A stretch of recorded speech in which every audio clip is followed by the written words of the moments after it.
The time of day. Well, you know, we've only one child at home now, so my wife and I share the getting up, you know, that 6 o'clock thing. Oh my God. Is it your turn today? No. And then, you know, you slowly humanize and your blood starts to flow a bit, and, you know, you see them your brother and you feel a bit better, and you bring them to school and you come back. And then you bring off the coffee to your wife in bed. You get into bed and you're clothed, and you're drinking the coffee, and you're talking. It's your parliament. You know, that to me is the beginning of work. Then I'll start, because then I'm being great, I'm in a state of gratitude. So then I'll trade, at a certain point she'd say, I'll be getting out of it, she says, oh, you're gone now. I said, yeah, you're gone. So that's me going down to work. So going through the rooms into the old, where the rector used to write his sermons, and that's me in there. You know, so whenever, really. The greatest mercy you can give a writer is allowing them the insane freedom to work. Because when you have small kids too, it's an utterly disgraceful situation. We had twins first, you know, we'd be half a nappy in one of them, and I'd be, oh, I have to go and, oh geez, you know, but she's a writer too, so she understands. So that's it, in the day. While we're awake, we work. But I also think, you know, the twins didn't sleep for 7 months, you know what that's like. Every 20 minutes. I mean, when you get one to sleep, and the arm would come up, and the other one, gee. And then they're vomiting on you, you know. And then I got a great book. I got 2 books. One was an English book that said, oh, you must always go into your child because you will harm them, you will damage them. But the American book I got said, if you do the following, soon your child will be sleeping through the night with all the other children in the neighborhood. Now, we didn't have a neighborhood, but still, I thought, this is the one for me. So you position the car and you look through the and the first night they will cry for an hour. Right, not just about an hour. Be careful, the man does this because the woman will not be able to do it. You know, my wife would get out of bed, you know, because what are you? You're a feeding station. So she's walking down the corridor, I turn her around, she goes back to bed. Next night they sleep for 20 minutes. You know, and then while that was happening, before that was happening, I was working. Really working rather poorly, sort of subtext, because I wasn't getting any sleep. And I realized then when we got sleep for a night by this miracle. And then I said to my wife, does this mean we could possibly sleep again tomorrow? And she said, maybe, for real. And then I realized, and then I started to work, and actually wrote Stuart Christendom, and I realized that it's not just during the day that you work, but when you're asleep, in deep sleep, you're gathering, you're walking through the long grass of dreams, and you're gathering stuff. And that's why you have something to do in the morning when you get up. Did it take you many years of research to compile the data for the book? No, because, well, I was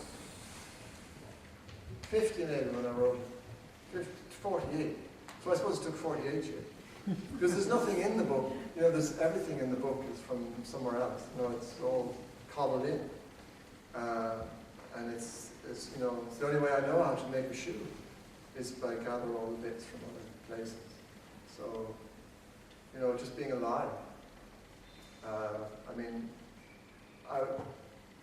probably very important for me with the book was my grandfather, whom we call Mayor Papa, who was a major, as I said, in the Royal Engineers.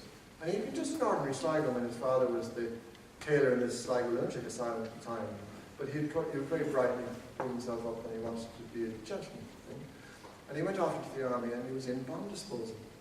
And when the Queen came over recently, do you know, they wheel you out for the Queen, contravening me in our wheelchair, you know, to the Queen. Because she's 84, not a bother on her. She's like an Olympic athlete. She should participate in the London Olympics. Her and her husband, I don't know, they're in their mid-80s, wonderful. But I wanted to tell her, you know, about my grandfather. Because I realized that he had fought, in a sense, for her father, or, you know, for George V, her uncle, and George VI. And I was really desirous to, you know, he was in the Royal Engineers in bomb disposal, Your Majesty, and indeed his job was to defuse bombs all over southern England. What a beautiful job for an Irishman. Oh, I really wanted to say that to her. You know, as a sort of passionate.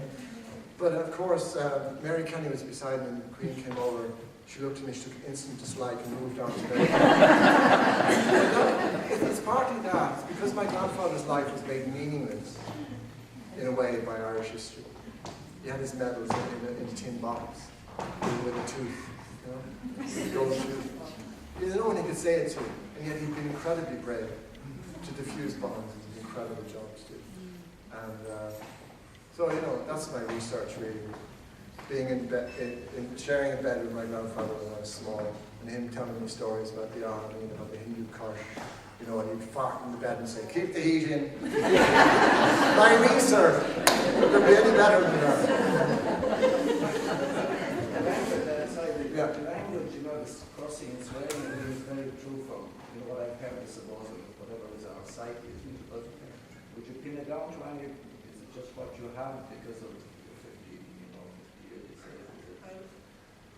I don't know. It was a special feeling of wickedness for me writing a long, long way because there's so much cursing in it. I had never had a curse word in any of my plays or books before that. So I fell on it with the appetite of a starved man. It was interesting putting them in because into that sort of rhythm, because of course soldiers curse to stay alive. Soldiers curse because they're being put up against it all the time, so that they just want everything to be kind of meaningful and meaningless all in one moment. A lot of building sites to go. That's exactly it. Yeah.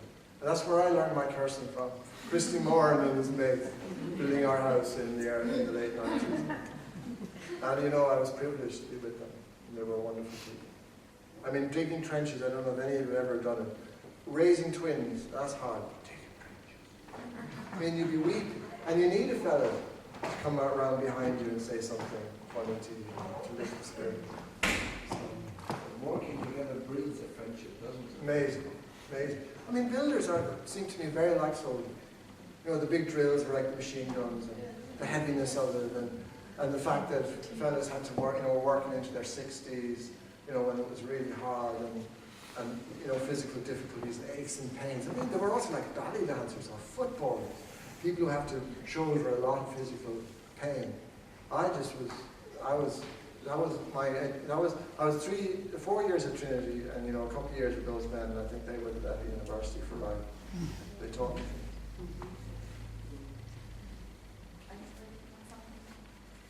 At this moment. Well, it was last night actually. Yeah. So, Was that sober again? what's that? That's sober again. You're working on something. You know, I have to. With 3 kids at university, working. Very expensive. Nobody tells you that. It's like having 3 race horses that can't win anything. We couldn't afford a nap. We couldn't even afford the nappies, let alone university. Probably time for one more question. Yeah, what's the next one? Well, I don't know yet. I'm in a happy position of not knowing. If I knew, you know, whether it would be any good, I don't know. It certainly wouldn't be any good if I knew. You know what I mean? Yeah. So. Any film of Well, Noel Pearson, the Image Bull producer of Man of Full, has been trying for a number of years, probably 4 years actually, the length of the war, seems like a long time, to make a film out of it. And you know, Noel is another character. He's a very serious man, he's actually very poetic sort of character, but he's also quite blunt, jerk the Dubliner, you know. He was very concerned about A Long, Long Way as a film, because he said, you know, Sebastian, Hollywood, there's not a happy ending in this book. Because, you know, Willie doesn't read the letter from his father. I mean, that's just not acceptable. I know what we're going to do about that. I said, well, no, you know, can't change it, because that's what I hear.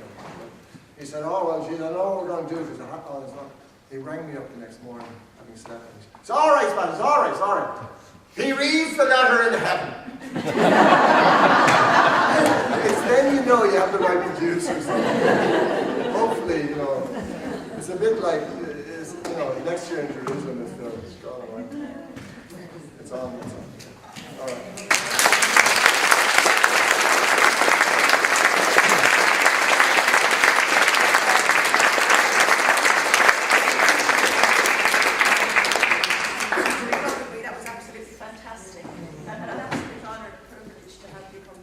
You've been through 3 of them, so yes.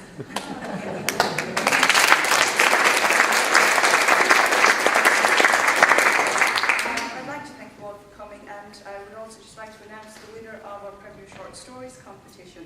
The standard this year was very high, and our judge said it was a really difficult decision to make. The winner is from Skull. Her name is Alan Fell, and she is actually in a play tonight, so I'm afraid she can't be here, unfortunately. But anyway, she's obviously very artistic. And I'd like to thank Breda and Mary and Mike for all their help this evening. And again, thank you all for coming.